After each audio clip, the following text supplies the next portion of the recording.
तो hello students, welcome back to study spark. तो हमने normal acceleration and normal acceleration and normal inhalation पढ़ लिया था। अब हम पढ़ने वाले हैं फोर्सफुल एक्सेलेरेशन। ठीक है, फोर्सफुल एक्सेलेरेशन, इसमें वर्ड ही आ रहा है। मैंने आपको बताया था नॉर्मल इनहेलेशन जो होता है वो एक्टिव प्रोसेस होता है, क्योंकि उसमें जो है वो मसल्स की जरूरत पड़ती है। तो मसल्स की अगर नीड पड़ेगी तो मसल्स को कॉन्ट्रैक्ट करना पड़ेगा, और मसल्स कॉन्ट्रैक्ट करने के लिए एनर्जी यूज होती है, इसलिए वो क्या हो गया था, एक्टिव प्रोसेस हो गया था। लेकिन इन केस ऑफ एक्सेलेरेशन उसमें क्या करना पड़ता है, सारी मसल्स को रिलैक्स करना पड़ता है। ठीक है, तो वो क्या हो जाता है, एक पैसिव प्रोसेस हो जाता है। और अगर आप प्रैक्टिकली भी देखें तो आप इनहेल करते हैं तो थोड़ा सा जोर लगता है, लेकिन जब एक्सेल करते हैं तो वो आराम से हो जाता है। ठीक है, तो इनहेलेशन एक एक्टिव प्रोसेस था। वैसे ही इसमें आ रहा है एक्सेलेरेशन क्या था, पैसिव प्रोसेस है। लेकिन फोर्सफुल एक्सेलेरेशन, ठीक है, फोर्सफुल एक्सेलेरेशन ये क्या है, ये भी एक एक्टिव प्रोसेस है। क्यों एक्टिव प्रोसेस है, क्योंकि इसमें एक तो वर्ड ही आ गया फोर्सफुल, और इसमें क्या होता है, अब हम फोर्सफुल कोई चीज कर रहे हैं तो हमें क्या करना पड़ेगा, इसमें एनर्जी लगानी पड़ेगी।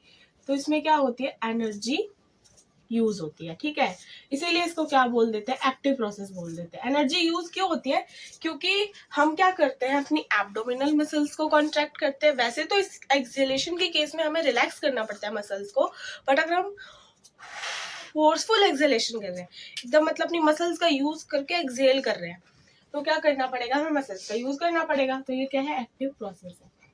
कौन कौन सी मसल्स का यूज करते हैं इसमें वैसे तो रिलैक्स होती है एक्सेलेरेशन में, नॉर्मल एक्सेलेरेशन, बट इसमें कॉन्ट्रैक्ट करना पड़ता है, क्योंकि और ज्यादा वॉल्यूम को क्या करना पड़ेगा, डिक्रीज करना पड़ेगा।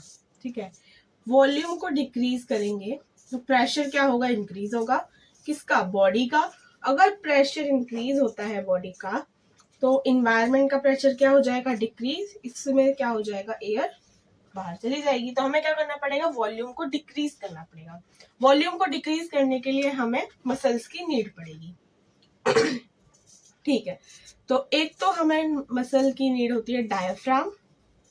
ठीक है, इसको और ज्यादा कॉन्ट्रैक्ट, वैसे तो ये खुद ही फ्लैट से डोम हो जाता है, लेकिन अब हमें और ज्यादा वॉल्यूम कम करनी है तो इसे और कॉन्ट्रैक्ट करते हैं। इसे और कॉन्ट्रैक्ट करेंगे, और वैसे तो यहाँ पे रिलैक्स हो जाता है। इसकी ये वाली जो पोजीशन है ये रिलैक्सिंग पोजीशन है, लेकिन हमें और वॉल्यूम कम करना है तो हम इसे और ज्यादा क्या कर देते हैं, कॉन्ट्रैक्ट करते हैं। जब इसको कॉन्ट्रैक्ट करते हैं किसकी हेल्प से, एब्डोमिनल मसल की हेल्प से। किसकी मदद, हेल्प से, कॉन्ट्रैक्ट एब्डोमिनल मसल। ठीक है, कॉन्ट्रैक्ट एब्डोमिनल मसल्स, जिसके रिस्पेक्ट में क्या हो जाता है, हमारा डायफ्राम पुश हो जाता है ऊपर की तरफ। डायफ्राम पुश अपवर्ड्स, अब और अपवर्ड। पहले तो डायफ्राम, जैसे ये हमारे लंग्स थे, ऐसे करके डायफ्राम था जब हमारा क्या होता है, नॉर्मल एक्सेलेरेशन। लेकिन अब जब एब्डोमिनल मसल्स का हमने यूज किया, एब्डोमिनल मसल्स का हमने कॉन्ट्रैक्ट किया, तो ये डायफ्राम कैसे हो जाता है, ऐसे करके और ऊपर की तरफ क्या हो जाता है, शिफ्ट हो जाता है। जिससे क्या होता है, जो हमें करना था, यानी कि वॉल्यूम कम करनी थी, तो वॉल्यूम क्या हो जाती है, कम हो जाती है। किसकी मदद से, एब्डोमिनल मसल्स की वजह से। ठीक है, यहाँ एब्डोमिनल मसल्स ही लिख लो तो ज्यादा ठीक रहेगा। तो एब्डोमिनल मसल, और दूसरी आती है, हमने एक्सटर्नल इंटरकोस्टल मसल्स देख ली थी कि वो रिलैक्स हो जाती है। अब फोर्सफुल एक्सेलेरेशन में क्या होता है, मैंने एक और मसल बताई थी, इंटरनल इंटरकोस्टल मसल। इनका नीड होता है जब हमें फोर्सफुल एक्सेलेरेशन करना होता है। ठीक है, तो इनको क्या कर देते हैं, हम लोग कॉन्ट्रैक्ट कर देते हैं, जिसकी वजह से क्या होता है, हमारी रिब्स और जो स्टर्नम होता है वो थोड़ा और इनवर्ड और डाउनवर्ड आ जाता है। इसकी वजह से क्या होता है, ribs and sternum, ribs and sternum, यहाँ पे लिख देती हूँ, यहाँ EIICM, यानी कि इंटरनल इंटरकोस्टल मसल्स क्या कर देती है, रिब्स एंड स्टर्नम, यहाँ लिख दो कॉन्ट्रैक्ट होती है, और क्या करती है, रिब्स एंड स्टर्नम को क्या कर देती है, इनवर्ड और डाउनवर्ड मूव करती है, यानी कि अंदर की तरफ और नीचे की तरफ। ठीक है, डाउनवर्ड मूव करती है, जिसकी वजह से क्या हो जाता है, हमें जो चाहिए होता है यानी कि वॉल्यूम कम हो जाती है। कौन सी वॉल्यूम कम होती है? ऑफ कोर्स थोरेसिक वॉल्यूम कम हो जाती है। हमें करनी तो पल्मरी वॉल्यूम थी, लेकिन पल्मरी वॉल्यूम को पल्मरी वॉल्यूम को हम डायरेक्टली ऑल्टर नहीं कर सकते, इसलिए हमने किसकी हेल्प से करी? थोरेसिक वॉल्यूम कम कर दी। थोरेसिक वॉल्यूम कम करी तो ऑटोमेटिकली हमारी पल्मरी वॉल्यूम कम हो गई। पल्मरी वॉल्यूम कम हो गई, इससे क्या हुआ? हमारा प्रेशर इंक्रीज हो गया। किसमें? लंग्स का प्रेशर क्या हुआ? इंक्रीज हुआ। अब एक प्रेशर ग्रेडियंट बन गया कि लंग्स में तो है वो प्रेशर ज्यादा है, इन्वायरमेंट में प्रेशर कम है, तो जिसकी वजह से क्या हुआ? एयर क्या करेगी? बाहर की तरफ मूव कर जाएगी, एयर आउट। ठीक है, तो ये क्या हो गया?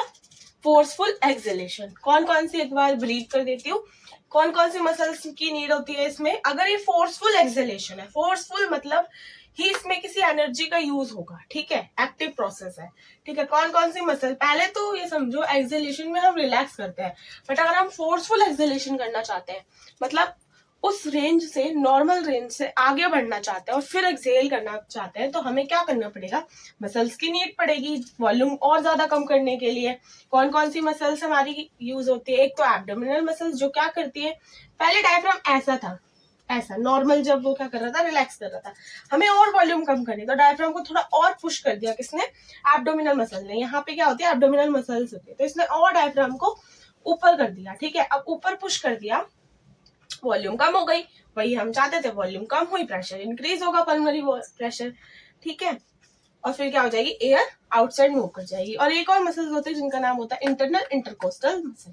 ये जब कॉन्ट्रैक्ट करती है तो रिब्स को क्या कर देती है? थोड़ा और इनवर्ड और डाउनवर्ड, मतलब नीचे की डायरेक्शन में क्या कर देती है? मूव कर देती है, जिसकी वजह से क्या होता है? वॉल्यूम कम हो जाता है। वॉल्यूम कम होगा, थोरेसिक वॉल्यूम कम होगा, पल्मोनरी वॉल्यूम कम होगा, प्रेशर इंक्रीज हो जाएगा और आउटसाइड द एनवायरनमेंट हमारी क्या कर जाएगी? एयर मूव कर जाएगी। अब एक स्टेटमेंट जो है वो एनसीईआरटी में दे रखा है, आई होप से आपने लिख लिया होगा। एक स्टेटमेंट है एनसीईआरटी में, वो क्या है मैं बताती हूँ, कि ह्यूमंस में ना नेगेटिव प्रेशर ब्रीदिंग होती है। नेगेटिव प्रेशर ब्रीदिंग मतलब क्या होता है? नेगेटिव प्रेशर ब्रीदिंग मतलब होता है कि हम क्या करते हैं, अपने लंग्स में प्रेशर डिक्रीज कर लेते हैं, जिसको बोलते हैं नेगेटिव प्रेशर। नेगेटिव प्रेशर को क्या कर लेते हैं? जनरेट कर लेते हैं। जैसे ये हमारे लंग्स है, ठीक है, इन द रिलैक्स स्टेट। अब हमें क्या करना है? प्रेशर डिक्रीज करना होता है। क्यों डिक्रीज करना होता है? क्योंकि हमें क्या करना है, अगर हमें इनहेल करना है, सपोज इनहेलेशन का केस है, ठीक है, इनहेलेशन का केस है, तो प्रेशर डिक्रीज होगा। प्रेशर डिक्रीज होगा, एनवायरनमेंट का प्रेशर इंक्रीज होगा, तभी तो एयर अंदर आएगी ना। तो हमें क्या करना पड़ेगा? प्रेशर को लोअर करना पड़ेगा। प्रेशर लोअर करना पड़ेगा यानी कि नेगेटिव प्रेशर करना पड़ेगा एनवायरनमेंट के कंपैरिजन में। एनवायरनमेंट का अगर 760 है तो इससे तो कम करना पड़ेगा, यानी इससे थोड़ा नेगेटिव जाना पड़ेगा। तो ह्यूमंस में क्या होता है? ह्यूमंस में क्या होता है ना, नेगेटिव प्रेशर ब्रीदिंग होती है, यानी कि इन्वायरमेंट के कंपेयर से हमें थोड़ा पीछे आना पड़ता है, इससे कम करना पड़ता है। अब zero, suppose this is zero, math की भाषा में अगर हम समझें कि मैम ये नेगेटिव हुआ कैसे, तो सपोज इसको इन्वायरमेंट के प्रेशर को आप रिलेटिव टर्म मान के जीरो समझ लो, लेट जीरो ऐसे बोलते हैं ना मैथ की भाषा, जीरो। तो हमें इससे पीछे आना पड़ेगा, यानी हमें इससे कम करना पड़ेगा ना, तो यानी नेगेटिव डायरेक्शन में जाना पड़ेगा। तो ये क्या हो गया? नेगेटिव प्रेशर ब्रीदिंग हो जाती है, ठीक है, ठीक है। ये हो गई हमारी नेगेटिव प्रेशर ब्रीदिंग, यानी कि हमें प्रेशर कम करना पड़ता है ब्रीथ करने के लिए, इनहेल करने के लिए। लेकिन इन केस ऑफ फ्रॉग्स हमें पॉजिटिव प्रेशर ब्रीदिंग होती है। फ्रॉग पॉजिटिव प्रेशर ब्रीदिंग होती है, ठीक है। क्यों मैम उनमें क्यों होते हैं? क्योंकि वो जो होता है माउथ यानी बक्कल कैविटी के थ्रू डायरेक्टली क्या करते हैं? एयर को एक्टिवली अपने मुंह में भर लेते हैं, यहाँ पे भर लेते हैं बक्कल कैविटी में, और वो डिफ्यूजन के थ्रू क्या होता जाता है? लंग्स में जाती रहती है। या तो लंग्स में चली जाती है या फिर वो बक्कल कैविटी के थ्रू क्या कर लेते हैं? डिफ्यूजन कर लेते हैं। क्योंकि हम देखेंगे उनमें 3 तरीके से होती है, एक तो बक्कल कैविटी के थ्रू, एक लंग्स के थ्रू, और एक होती है हमारी किसके थ्रू? उसकी मॉइस्ट बॉडी सरफेस से, ठीक है, तो वो भी हम देखेंगे। तो चलिए इसको लिख लीजिए, जितना समझ आया उसके बाद हम आगे बढ़ते हैं। फिर हम पढ़ेंगे पल्मोनरी वॉल्यूम्स एंड कैपेसिटीज।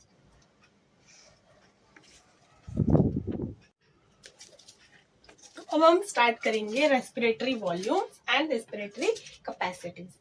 तो रेस्पिरेटरी वॉल्यूम क्या होती है? रेस्पिरेटरी वॉल्यूम होती है कि हम डिफरेंट डिफरेंट कंडीशंस पे कितनी एयर इनहेल कर रहे हैं और कितनी एयर एक्सहेल कर रहे हैं, कितनी वॉल्यूम ऑफ एयर इनहेल कर रहे हैं और कितनी वॉल्यूम ऑफ एयर एक्सहेल कर रहे हैं, उसे हम क्या बोलते हैं? रेस्पिरेटरी वॉल्यूम्स बोलते हैं। ठीक है, at different condition a person what amount of air inhale, what amount भी किसमें? वॉल्यूम में देखेंगे। amount of air inhale and exhale, ठीक है, inhale and exhale. Different condition मतलब कि फोर्सफुल इनहेलेशन तो नहीं है, फोर्सफुल एक्सहेलेशन तो नहीं है, ठीक है। इसके बाद नॉर्मल इनहेलेशन के टाइम पर ये कंडीशन हुई, नॉर्मल एक्सहेलेशन के टाइम पर कितनी अमाउंट ऑफ एयर वो ले रहा है, कितनी छोड़ दे, ये सब क्या होता है? हमारा रेस्पिरेटरी वॉल्यूम्स में आ जाता है। ठीक है, तो चलिए लिखते हैं इनहेल एंड एक्सहेल, ये हो गई हमारे रेस्पिरेटरी वॉल्यूम। इसके बाद आता है कैपेसिटीज क्या होती है? Capacities is the sum of volumes, sum of respiratory volume. इन्हीं वॉल्यूम्स के सम्स को सम कर देते हैं ना हम। जैसे कि और मैं कैपेसिटीज पढ़ाऊंगी तो इसमें होता है इंस्पायरेटरी कैपेसिटी होता है। उसमें क्या करते हैं हम? Tidal volume plus inspiratory reserve volume को क्या कर देते हैं? सम कर देते हैं, तो हमारी कैपेसिटीज बन जाती है। ठीक है, तो सम ऑफ रेस्पिरेटरी वॉल्यूम को ही हम क्या कह देते हैं? कैपेसिटी बोल देते हैं। ठीक है, सम ऑफ रेस्पिरेटरी वॉल्यूम्स। ठीक है, सिंपल एकदम डेफिनेशन। ठीक है, यही एनसीईआरटी में दिया है। तो रेस्पिरेटरी वॉल्यूम क्या हो गई? डिफरेंट कंडीशंस पे या डिफरेंट केसेस में हम कितना अमाउंट ऑफ एयर इनहेल कर लिया और कितना अमाउंट ऑफ एयर एक्सहेल कर लिया, दैट इज रेस्पिरेटरी वॉल्यूम। और उधर कैपेसिटीज क्या हो जाती है? सम ऑफ रेस्पिरेटरी वॉल्यूम्स। ठीक है, कि 2 अगर रेस्पिरेटरी वॉल्यूम का सम कर दिया तो एक कैपेसिटी बन जाती है, 3 अगर रेस्पिरेटरी वॉल्यूम का सम कर दिया तो एक कैपेसिटी बन जाती है। उन सारी कैपेसिटीज और उन सारी वॉल्यूम के बारे में हम पढ़ेंगे। ठीक है, तो चलिए ये आपने लिख लिया होगा। तो हम पढ़ने वाले हैं सबसे पहले रेस्पिरेटरी वॉल्यूम्स के बारे में। तो 4 टाइप की रेस्पिरेटरी वॉल्यूम्स हमें अभी स्टडी करनी है। ठीक है, और एनसीईआरटी में दी हुई है। सबसे पहली जो वॉल्यूम है दैट इज टाइडल वॉल्यूम। ये जो है सबसे इजी है, नॉर्मल। इसे याद रखो कि ये क्या है? नॉर्मल है। जैसे टीवी क्या होती है हमारी? नॉर्मल होती है ना, तो वैसे ये नॉर्मल एकदम। ठीक है, सेकंड होती है हमारी inspiratory reserve volume, IRV। Third होती है हमारी ARV यानी कि एक्सपिरेटरी रिजर्व वॉल्यूम। ठीक है, उसके बाद हमारी होती है क्या? रेजिडुअल वॉल्यूम यानी कि RV। ये शॉर्ट फॉर्म में मैंने लिख दिया।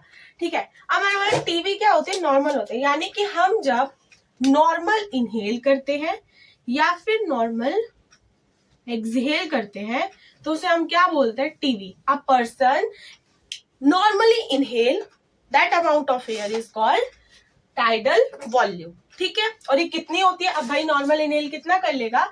तो नॉर्मल इनहेल एक पर्सन करता है 500 ml। ऐसे जो आप नॉर्मली इनहेल कर रहे हो, जब मैं पढ़ा रही हूँ आपको, नॉर्मल जो मैं इनहेल कर रही हूँ तो 500 ml इनहेल कर रही हूँ, और जब मैं एक्सहेल कर रही हूँ तो वो भी कितना होगा? 500 ml ही होगा, या फिर आप बोल सकते हैं 0.5 लीटर। ठीक है, okay. IRV is the inspiratory reserve volume. Normal चीजें इसमें आ गई तो थोड़ी कॉम्प्लेक्स चीजें इसमें आ जाएंगी। तो टाइडल वॉल्यूम के बाद आता है हमारा क्या? IRV यानी कि इंस्पायरेटरी रिजर्व वॉल्यूम। ठीक है, दूसरी वॉल्यूम है हमारी inspiratory reserve volume. Inspiratory reserve volume में ही वर्ड आ रहा है इंस्पायरेटरी। ठीक है, यानी ये इनहेलेशन से ही होती होगी। तो इंस्पायरेटरी, ये तो वॉल्यूम नॉर्मल थी कि नॉर्मल इनहेल कर रहे हैं, नॉर्मल एक्सहेल कर रहे हैं। इंस्पायरेटरी रिजर्व वॉल्यूम में हम क्या करते हैं? हम नॉर्मल इनहेल कर रहे थे, नॉर्मल एक्सहेल कर रहे थे। नॉर्मल इनहेलेशन के बाद जो अमाउंट ऑफ एयर हमारे लंग्स में आती है या फिर हमारी बॉडी में हम लेते हैं bye the forceful inhalation, that additional amount of air is called inspiratory reserve volume. ठीक है, तो after normal inhalation, after normal inhale कर लिया हमने। ठीक है, normal inhalation additional amount of air. ठीक है, जो नॉर्मल इनहेलेशन के बाद, उसके बाद भी हम एक्स्ट्रा अमाउंट ऑफ एयर हम ले रहे हैं। नॉर्मल इनहेल कर लिया, अभी एक्स्ट्रा ही तो ले लिया, इसकी नीड नहीं थी, नॉर्मल इनहेलेशन से काम चल सकता था, बट हमने एडिशनल लिया। तो after normal inhalation additional amount of air the additional amount of air या additional volume of air amount of air a person breathe is called inspiratory reserve volume. ठीक है, उसको हमने क्या बोल दिया, इंस्पायरेटरी रिजर्व वॉल्यूम बोल दिया। नॉर्मल इनहेलेशन, ये वर्ड ध्यान रखना, after normal inhalation the additional amount of air a person breath. अभी एडिशनल अमाउंट ऑफ एयर ऐसे ही तो ब्रीथ नहीं हो जाएगी ना, इसके लिए हमें थोड़ी मेहनत करनी पड़ेगी। तो हमें क्या करना पड़ता है, फोर्सफुल इनहेलेशन करना पड़ता है। ठीक है, फोर्सफुल इनहेल करना पड़ता है या फिर फोर्सफुल इनहेलेशन करना पड़ता है। तो ये किससे होती है, by forceful inhalation, by forceful inhalation. ठीक है, जो additional amount of air after normal inhalation हम लोग इनहेल करते हैं, दैट इज IRV। अब इसका अमाउंट बता देती हूँ कितना होता है। तो इसका अमाउंट होता है हमारा 2500 से 3000, ठीक है, ml, या फिर हम लिख सकते हैं 2.5 लीटर टू 3 लीटर। ठीक है, ये इसका क्या होता है, अमाउंट होता है। इसको कैलकुलेट कैसे करते हैं, एक डिवाइस होता है स्पायरोमीटर। ठीक है, उससे क्या करते हैं, ये वॉल्यूम्स को क्या करता है, कैलकुलेट करते हैं, बताऊंगी। ठीक है, थर्ड होती है हमारी वॉल्यूम, इसी की तरह एक्सपायरेटरी रिजर्व वॉल्यूम, सेम दोनों। आफ्टर, इधर था आफ्टर नॉर्मल इनहेलेशन, इधर आएगा आफ्टर नॉर्मल एक्सहेलेशन। ठीक है, after normal exhalation additional amount of air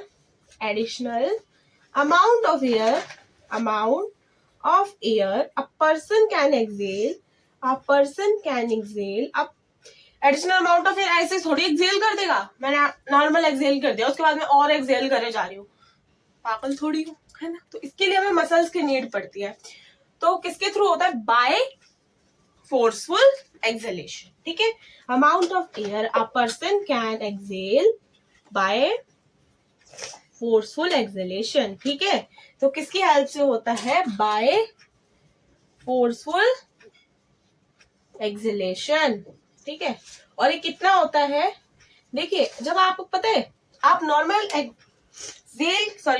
inhale करने के बाद जब आप फोर्सफुल इनहेलेशन करते होंगे तो आपने थोड़ा सा फील किया होगा, चाहे अभी आप फील कर लीजिए, नॉर्मल इनहेल किया, उसके बाद फोर्सफुल इनहेल कीजिए तो आप देखेंगे कि आपने थोड़ी अमाउंट ज्यादा लिया है। जब आप इसी को नॉर्मल एक्सहेल करने के बाद फोर्सफुल एक्सहेलेशन करेंगे तो उतनी अमाउंट ऑफ एयर रिलीज नहीं होगी। ठीक है, तो इसीलिए इसकी तो वॉल्यूम ज्यादा होती है फोर्सफुल जब हम इनहेल करते हैं, लेकिन जब हम फोर्सफुल एक्सहेल करते हैं तो इसकी वॉल्यूम कम होती है। ये प्रैक्टिकली भी आप देख सकते हैं। ठीक है, इनहेलेशन के टाइम पे खूब सारी एयर भर सकते हैं हम लोग, लेकिन एक्सहेल करने के टाइम में तो एयर एक्सहेल नहीं होती। ठीक है, तो इसलिए इस प्रैक्टिकल एग्जाम्पल से आप इसकी वॉल्यूम्स को याद रख सकते हैं कि इसकी तो 2500 से 3000 होगी क्यों, हम इनहेल ज्यादा कर लेते हैं, लेकिन इसकी क्या होगी, कम होगी, यानी कि 1100 से 1200, यानी 1.2 से 1100 नहीं, 1000 से 1100। ठीक है, 1 to 1.1। ठीक है, इतनी होती है इसकी वॉल्यूम। एक और आती है, that is residual volume. Residual volume is the volume that a person can remains in their lungs after forceful exhalation। ठीक है, आपने अभी आप चेक करके देख लीजिए, फोर्सफुल एक्सहेल करने के बाद भी आपको लगेगा हाँ मेरे लंग्स में कुछ एयर है, उसके बाद है बट एक्सहेल नहीं हो पाएगी। क्यों, क्योंकि लंग्स जो होते हैं वो कुछ अमाउंट ऑफ एयर अपने पास रख लेते हैं, दैट इज रेजिडुअल वॉल्यूम। ठीक है, क्यों, ताकि वो कोलैप्स ना हो जाए, वो एक ऑर्गन ही तो है, अब उसमें कुछ एयर नहीं होगी तो वो कोलैप्स हो जाएगा ना, तो इस वजह से वो कोलैप्स ना हो, इसीलिए ये वाली वॉल्यूम क्या होती है, हमारे लंग्स में प्रेजेंट होती है। तो residual volume is the volume after forceful exhalation the amount of air that remains in our lungs is called residual volume. ठीक है, तो इसका वॉल्यूम बता देती हूँ कितना होता है, इसकी डेफिनेशन आप लिख लीजिएगा। तो इसकी होती है 1100 से 1200, इससे भी ज्यादा होती है 1200 ml, और लीटर में हो जाएगी 1.1 लीटर टू 1.2 लीटर, ठीक है। और ये क्या करती है, प्रिवेंट करती है किससे, लंग्स को कोलैप्स करने से, प्रिवेंट लंग्स टू कोलैप्स, ठीक है। इसीलिए क्या होती है, ये इंपॉर्टेंट होती है, ठीक है। अब आपने वॉल्यूम को समझ लिया। अब इसके बाद हम पढ़ेंगे कैपेसिटीज।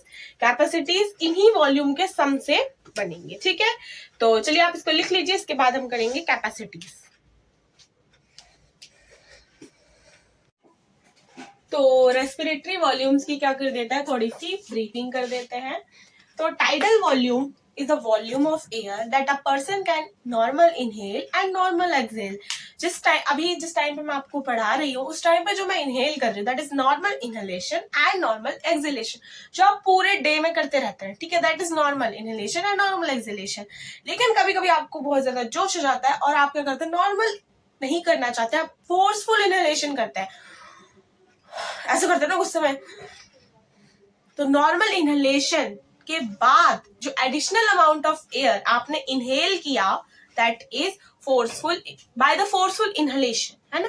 फोर्सफुल इनहेलेशन के द्वारा जो आपने additional amount of air inhale किया नॉर्मल इनहेलेशन के बाद, देखो धीरे धीरे समझो, एडिशनल अमाउंट ऑफ एयर आपने इनहेल किया, नॉर्मल इनहेलेशन, नॉर्मल इनहेल कर लिया, इसके बाद भी आपने additional amount of air inhale किया, किससे किया, फोर्सफुल इनहेलेशन के टाइप, ठीक है। तो वही है, तो ये वही है कि नॉर्मल इनहेलेशन के बाद जो एडिशनल अमाउंट ऑफ एयर आपने इनहेल किया by the forceful inhalation, that is inspiratory reserve volume. Amount कितना है, 2500 से 3000 ml या फिर 2.5 litre to 3 litre, but NCERT में ml के दे रखा है, तो यहाँ पे लर्न कीजिएगा। इसके बाद ERV, same as the IRV, कि आपने नॉर्मल एक्सहेल कर दिया, अब जोश जोश में आपने और एक्सहेल कर दिया, तो उसे फोर्सफुल एक्सहेलेशन से हमने क्या किया, और एडिशनल अमाउंट ऑफ एयर क्या कर दिया, एक्सहेल कर दिया, दैट इज ईआरवी। तो वही है कि आफ्टर नॉर्मल एक्सहेलेशन, जोश जोश में एयर जो आपने एक्सहेल कर दिया, that is normal, sorry that is ERV, यानी एक्सपायरेटरी रिजर्व वॉल्यूम, ठीक है। ओके, कितनी होती है, 1000 से 1100। आप देखेंगे जब जोश जोश में इनहेल करेंगे तो ज्यादा इनहेल कर लेंगे, जोश जोश में एक्सहेल करेंगे ना तब वो ज्यादा नहीं हो पाएगी एक्सहेल, ठीक है। तो इसे याद रख सकते हैं, 1000 से 1100 ml होती है। इसके बाद आता है रेजिडुअल वॉल्यूम, जोश जोश के बाद भी ये नहीं निकलेगी, ठीक है, तो इसे बोलता है रेजिडुअल वॉल्यूम। ये लंग्स में बची रहती है after forceful exhalation. Forceful exhalation भी कर देंगे, उसके बाद जो एयर बच जाएगी लंग्स में, उसे कहते हैं रेजिडुअल वॉल्यूम। वो कितनी होती है, 1100 से 1200 ml होती है, या फिर 1.1 to 1.2 लीटर। क्या करती है, प्रिवेंट करती है हमारे लंग्स को कोलैप्स होने से, यानी चकना जाए एकदम, ठीक है। तो लिख लीजिए, आप कैपेसिटीज करता है। तो अब हम पढ़ने वाले हैं रेस्पिरेटरी कैपेसिटीज। तो रेस्पिरेटरी कैपेसिटीज, मैंने कैपेसिटीज बताया था, द सम या the combination of respiratory volumes is called the capacities, ठीक है। तो चलिए स्टार्ट करते हैं। तो सबसे पहली कैपेसिटी आती है इंस्पायरेटरी कैपेसिटी। इंस्पायरेटरी कैपेसिटी क्या होती है, वो टोटल वॉल्यूम जो एक पर्सन इनहेल करता है after normal exhalation, total volume of air, ठीक है। Total volume of air inhale करता है नॉर्मल एक्सहेलेशन। टोटल वॉल्यूम कौन कौन सी हो जाएगी, एक तो सबसे पहले तो वो नॉर्मली इनहेल करेगा, यानी कि टीवी, ठीक है। और कौन सी इनहेल कर लेगा, IRV, ठीक है, इंस्पायरेटरी रिजर्व वॉल्यूम, क्योंकि यहाँ पे क्या हुई है, टोटल वॉल्यूम की बात हुई है। इसकी डेफिनेशन होती है, इंस्पायरेटरी कैपेसिटी की क्या डेफिनेशन होती है, the total volume of air, total volume of air a person can inhale after normal exhalation, normal exhalation के बाद जो एयर एक पर्सन इनहेल कर लेता है, ठीक है, उसे टोटल वॉल्यूम ऑफ एयर जो पर्सन इनहेल कर लेता है उसे कहते हैं हम इंस्पायरेटरी कैपेसिटी। अब टोटल वॉल्यूम बोल दिया तो टोटल वॉल्यूम में तो हमारा टाइडल वॉल्यूम यानी कि नॉर्मल इनहेलेशन भी आ जाएगा और फोर्सफुल इनहेलेशन भी आ जाएगा, यानी कि इंस्पायरेटरी रिजर्व वॉल्यूम, ठीक है, ठीक है। अब आते हैं expiratory capacity. Expiratory capacity same इसके जैसा ही है। इसमें क्या होता है, इसमें भी टीवी होता है और ERV होता है। अब एक्सपायरेटरी है तो एक्सपायरेटरी रिजर्व वॉल्यूम ही आएगी, ठीक है। इसमें क्या होता है, सेम इसकी डेफिनेशन कि total volume of air a person can exhale after normal exhalation, sorry after normal inhalation, normal inhale कर लिया, उसके बाद कोई पर्सन कितना एक्सहेल करता है, total volume of air that a person can exhale, total volume बोल दिया तो ईआरवी भी आ जाएगी और साथ में टीवी भी। अब नॉर्मल इनहेल क्या है, तो सबसे पहले तो नॉर्मल एक्सहेल तो करेगा ही, उसके बाद टोटल वॉल्यूम बोला है तो एक्सपायरेटरी रिजर्व वॉल्यूम को भी क्या कर देगा, एक्सहेल कर देगा। ठीक है, तो ये लिख लेते हैं, total volume of air, total volume of air a person can exhale, a person can exhale, total volume बोल दिया तो ईआर भी आ गया। ठीक है, total volume of air a person can exhale after normal inhalation, after normal inhalation. ठीक है, normal inhalation के बाद कोई पर्सन टोटल कितनी वॉल्यूम ऑफ एयर एक्सहेल कर देगा, उसे हमने क्या बोला, एक्सपायरेटरी कैपेसिटी, जिसमें टीवी आ गया और ईआर भी आ गया। ठीक है, ओके मैम, ये तो हो गया। ठीक है, अब इसका ना एक ग्राफ के फॉर्म में देख लेते हैं, जैसे कि ये कोई ग्राफ है। ठीक है, हमने क्या किया, नॉर्मल, ये एनसीईआरटी में नॉर्मल इनहेल किया, फिर नॉर्मल एक्सहेल कर दिया, कितना था ये 500 ml था ना, टीवी की जो वॉल्यूम थी। ठीक है, नॉर्मल इनहेल किया, नॉर्मल एक्सहेल कर दिया, फिर नॉर्मल इनहेल किया, नॉर्मल एक्सहेल कर दिया, फिर हमारा मन किया थोड़ा और additional amount of air exhale करके देखते हैं। ठीक है, जोश जोश में बोला हमने, तो फिर एडिशनल अमाउंट ऑफ एयर जो एक्सहेल कर दिया, ठीक है, ठीक है, उसे हमने क्या बोल दिया था, उसे हमने बोल दिया था, इधर नहीं लगाते इसको। ठीक है, तो उसे हमने क्या बोल दिया था, इस वैल्यू को क्या बोल दिया था, एक्सपायरेटरी रिजर्व वॉल्यूम, कि जोश जोश में जो आपने additional amount of air exhale कर दिया अपने लंग से, ईआरवी बोल दिया।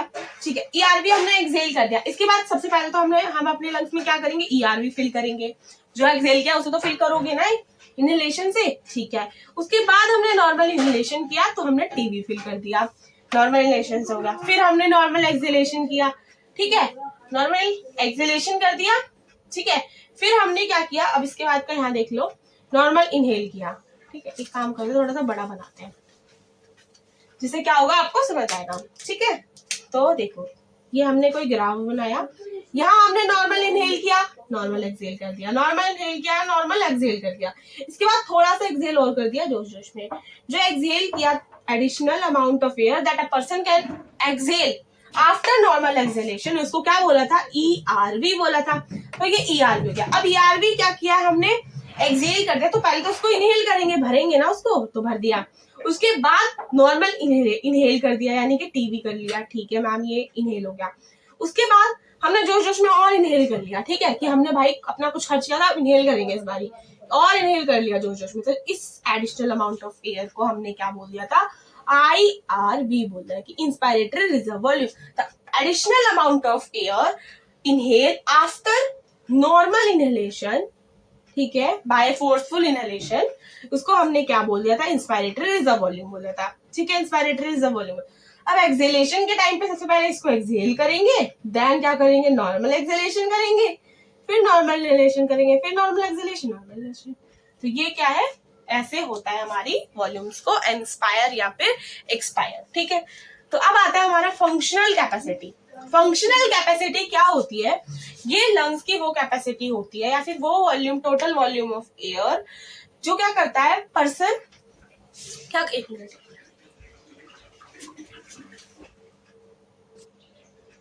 हाँ, तो मैं क्या बोल रही थी, ये वो अमाउंट ऑफ एयर होती है या वो टोटल वॉल्यूम ऑफ एयर होती है जो एक पर्सन अपने लंग्स में रखता है, यानी कि उसके लंग्स में प्रेजेंट होती है वो air after normal exhalation. Normal exhalation के बाद जो एयर किसी पर्सन के लंग्स में रह जाती है, दैट इज फंक्शनल कैपेसिटी। क्या क्या होती है, अब नॉर्मली तो एक्सहेल किया, यहाँ ये वाला केस देख लो कि ठीक है, नॉर्मल इनहेल किया, नॉर्मल एक्सहेल कर दिया, नॉर्मल एक्सहेल कर दिया, उसके बाद जो उसके लंग्स में बची ना, that is functional capacity. ERV हमने एक्सहेल कर दिया, बट यहाँ नीचे रेजिडुअल वॉल्यूम भी तो रह जाता है ना, जो मैंने बताया था कोलैप्सिंग से बचाता है लंग्स को। तो क्या होगा इसमें, क्या होगा, अमाउंट ऑफ एयर, ठीक है, amount of air remains in their lungs, remains in their lungs after normal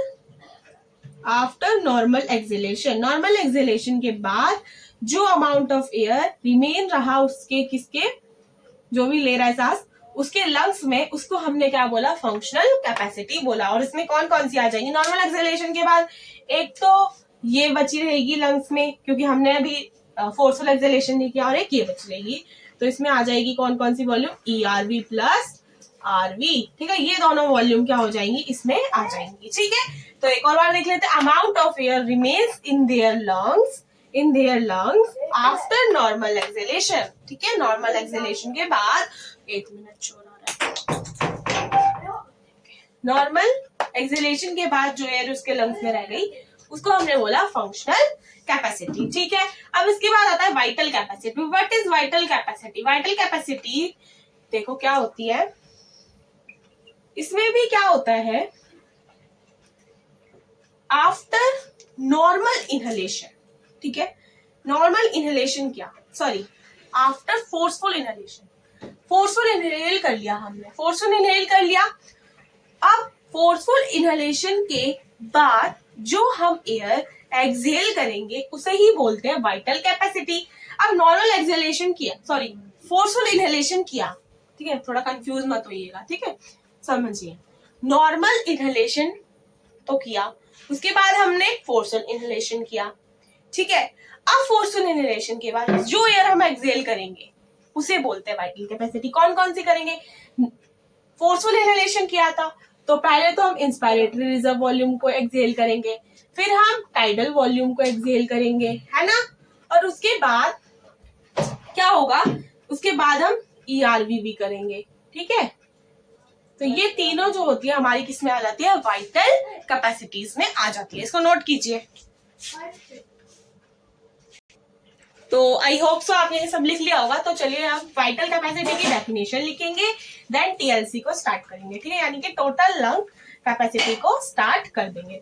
तो मैंने क्या बोला, वाइटल कैपेसिटी में मैंने बोला कि एक पर्सन फोर्सफुल इनहेलेशन के बाद जो एयर, टोटल वॉल्यूम इसमें ऐड कर लीजिएगा, total volume of air exhale करेगा, टोटल वॉल्यूम बोलेंगे तभी आपको थोड़ा ज्यादा समझ में आएगा, टोटल वॉल्यूम में फिर ERV भी आ जाएगा ना, वरना आप सोचेंगे कि IRV को एक्सहेल करेंगे और TB एक्सहेल कर देंगे मैम बस, और ERV भूल जाएंगे।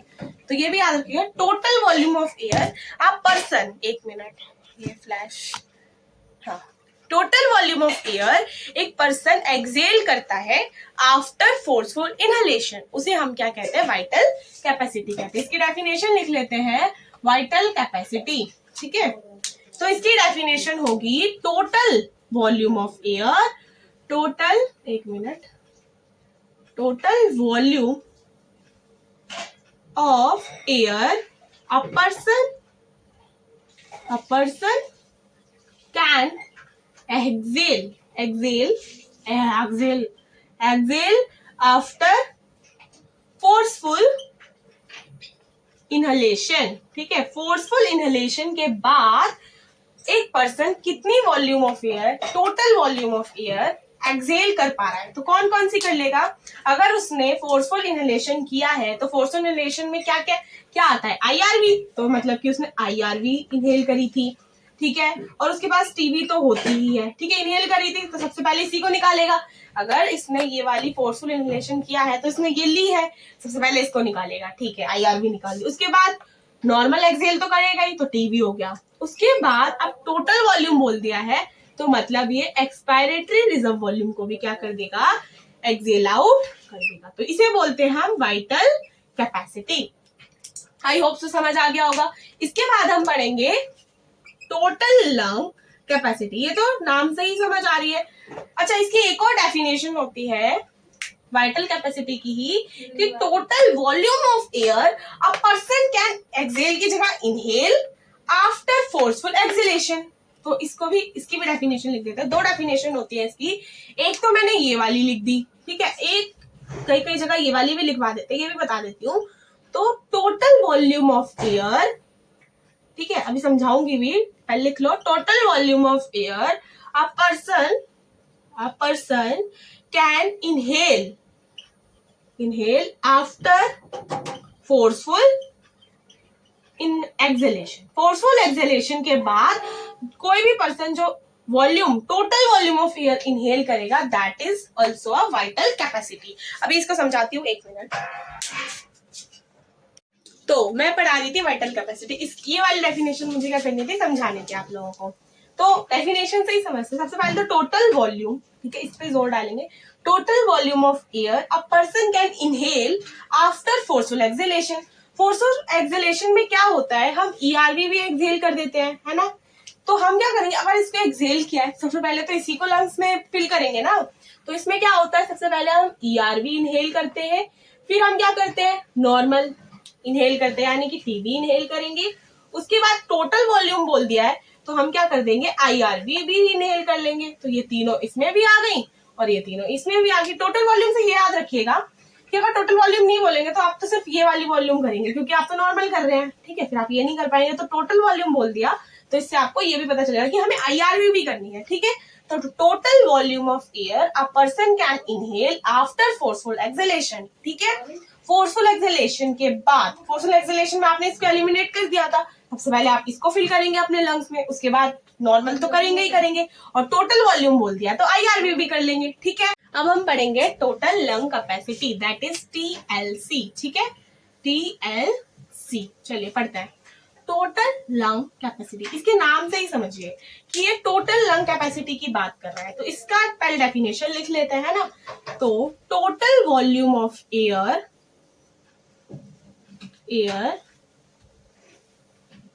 present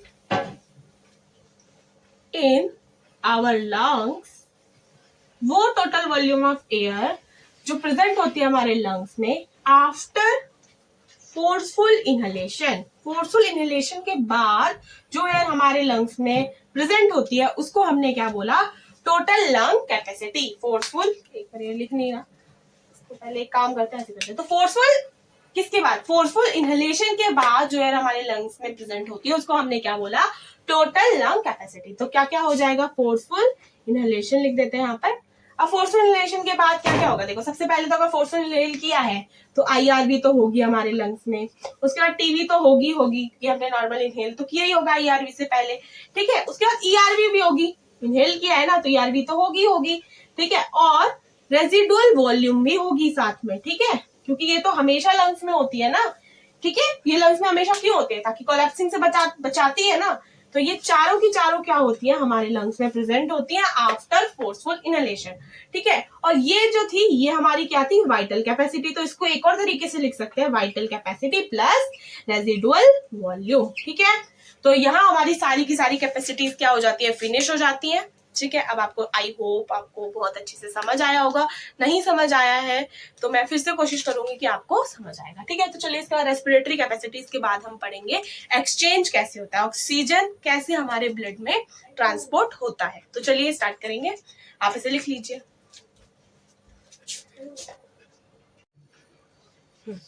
तो अब हम पढ़ने वाले हैं एक्सचेंज ऑफ गैसेस। तो एक्सचेंज ऑफ गैसेस की स्टडी करने से पहले आपको पता होना चाहिए कि किस साइट पर एक्सचेंज होता है। तो एक्सचेंज होता है हमारी एल्वुलर साइट पे। और एल्वुलाई कहाँ होती है, मैंने बताया था एल्वुलाई होती है हमारे लंग्स में, और उसकी बेसिक यूनिट भी क्या होती है, हमारी एल्वुलाई होती है। तो एल्वुलर साइट को क्या कर लेते हैं, हम स्टडी कर लेते हैं। तो एल्वुलर साइट, एल्वुलर साइट को हम क्या कर लेते हैं, बना लेते हैं। कैसे एल्वुलाई होती है, कैसे उसमें एक्सचेंज होता है, ठीक है, वो सब, ठीक है। तो एल्वुलाई बनाते हैं, दिस इज द एल्वुलाई। अच्छा इससे नहीं बनाएंगे, इससे बनाएंगे pulmonary capillary. Pulmonary capillary is the capillary that around the alveoli, okay, जो कि हमारे एल्वुलाई के अराउंड होती है। कहां पर होती है एल्वुलाई, लंग्स में होती है। तो पल्मोनरी कैपिलरी भी क्या हुई, लंग्स में होती है, ठीक है। तो चलिए suppose this is the alveoli, this is the alveoli. Balloon like structure मैंने बताया था, बैलून लाइक स्ट्रक्चर होता है हमारा, बैलून लाइक स्ट्रक्चर, ठीक है, बैलून लाइक स्ट्रक्चर होता है। और इसमें ना एक लेयर प्रेजेंट होती है, इसके बारे में हम आगे पढ़ेंगे जब हम वो पढ़ेंगे ना स्ट्रक्चरल ऑर्गेनाइजेशन इन एनिमल्स। तो ये सारे के सारे एपिथेलियम टिश्यूज के वगैरह के बारे में हम लोग जानेंगे। तो दिस इज द एपिथेलियम और इस एपिथेलियम का नाम है squamous epithelium. This is the irregular cells और टेसिलेटेड सेल्स बोलते हैं। ये ना ऐसे होते हैं जैसे इरेगुलर टाइल्स नीचे बिछी होती है ना, वैसे होते हैं, तो इसको बोलते हैं हम स्क्वैमस एपिथेलियम। तो ये क्वेश्चन आ जाता है कि एल्वुलाई में कौन सी एपिथेलियम है या फिर कौन सा सेल्स होती है। तो स्क्वैमस एपिथेलियम होती है और स्क्वैमस सेल होती है, ऐसे भी बोल सकते हैं। ठीक है, तो एपिथेलियम ये क्या हो गई, स्क्वैमस एपिथेलियम हो गई। इसके बाद एक बेसमेंट मेम्ब्रेन होती है। ठीक है, बेसमेंट में ये सेलुलर हो गई, ये सेल्स ही तो है, तो ये क्या हो गई, सेलुलर हो गई। ठीक है, एल्वुलर जो ये है ये सेलुलर हो गई। इसके बाद आती है बेसमेंट मेम्ब्रेन और उसके बाद आता है पल्मोनरी कैपिलरी। ये है पल्मोनरी कैपिलरी। यहाँ आर्टरी होती है क्योंकि यहाँ से ऑक्सीजनेटेड आएगा ना, ऐसे मतलब यहाँ से क्या आएगा, ये पल्मोनरी आर्टरी होती है। मैंने बोला था कि सारी की सारी आर्टरीज में ऑक्सीजनेटेड ब्लड होता है एक्सेप्ट पल्मोनरी आर्टरी। तो यहाँ से आएगा डीऑक्सीजनेटेड ब्लड और सारी की सारी वेन में क्या होता है ना, डीऑक्सीजनेटेड ब्लड होता है एक्सेप्ट पल्मोनरी वेन। तो यहाँ पे क्या होगा, ऑक्सीजनेटेड लेके जाएगी क्योंकि डिफ्यूजन तो यहाँ से हो जाएगा ना, तो फिर ऑक्सीजनेटेड हो जाएगा, तो फिर यहाँ से डीऑक्सीजनेटेड आएगा, यहाँ ऑक्सीजनेटेड ब्लड जाएगा। और इसे क्या बोलेंगे, आर्टरी और वेन्स के बीच में होती है कैपिलरीज, तो पल्मोनरी कैपिलरी, इसे क्या बोलेंगे, पल्मोनरी कैपिलरी।